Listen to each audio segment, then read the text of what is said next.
terlebih dahulu. Muhammad, kontak terakhir yang dilakukan dengan keluarga yang berada di Gaza kapan? Setengah jam yang lalu. Apa kata mereka? Ya, tadi kata ayah, alhamdulillah mereka baik-baik. Seperti biasa, serangan bom tidak akan berhenti. Tapi mereka yang pesan beliau ke saya itu, apapun terjadi, ya jangan terpengaruh. Pokoknya kamu lanjut aja hidup kamu. Apapun yang ditakdirkan, kami aja menerima. Jadi itu pesan mereka ke saya, lanjut aja hidup kamu.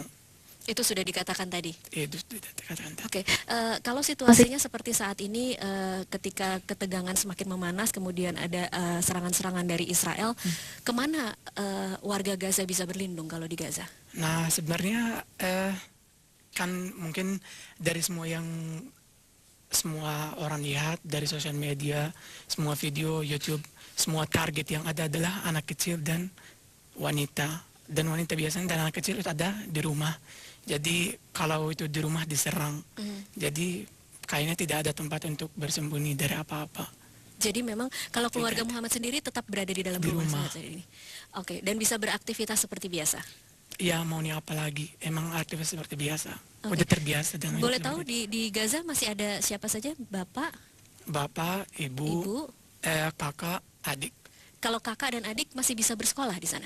Adik saya udah selesai sekolah, udah selesai dia universitas udah. Udah selesai universitas. Adik saya masih lagi SMA sekarang. Oke, kalau boleh cerita pengalaman karena Muhammad baru 3 tahun berada di Indonesia. Benar. Dari lahir ada di Gaza sampai kemudian akhirnya menerima beasiswa dan datang ke Indonesia. Pengalaman Muhammad paling dekat dengan kematian seperti apa? Pernah waktu saya kecil itu, mungkin usia 13-14 tahun itu, orang Israel kan masuk. Soalnya kampung saya itu berbatasan dengan Israel.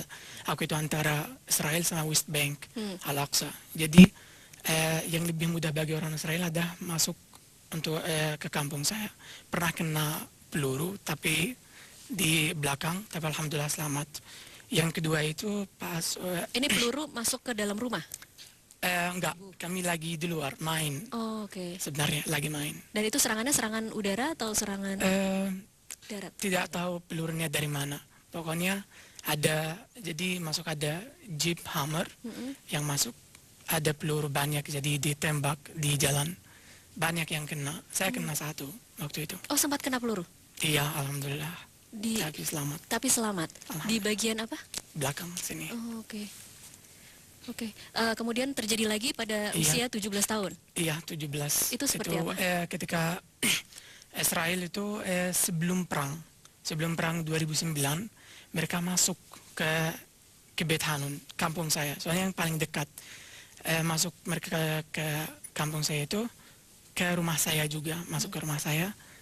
Saya itu jadinya, kalau biasanya laki-laki yang udah di atas 15 tahun, biasanya dibawa keluar. Jadi aku sama sepupu saya ke atas, ke lantai paling atas. Itu instruksinya untuk berada di atas tuh maksudnya seperti apa? Memang kalau ada serangan lebih baik mati syahid atau seperti apa emang? Iya, emang bukan, lebih gini.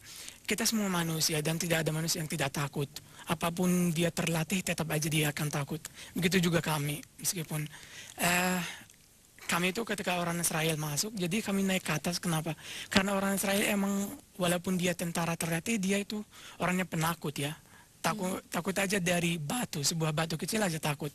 Apalagi kalau dia mau naik ke atas, di atas rumah. Di atas rumah jadi dia akan jadi target yang bagi mungkin orang berjuang. Jadi dia tidak akan berani ke atas. Tapi masalahnya ketika kami ke atas sama sepupu, malah diserang. Roket dari pesawat. Jadi untungnya itu seperti yang tadi dibilang itu ada suaranya. Kalau pesawat itu ada suaranya, tampil. Dan ketika roketnya turun itu ada suara khas. Jadi kami tahu, udah hafal pengalaman. Ketika dengar suaranya, beruntung aja langsung kita masuk. Masuk aja, temboknya jatuh. Waktu alhamdulillah selamat. Oke, alhamdulillah selamat. Itu kejadiannya 2009? Iya, 2008. 2008, 2009.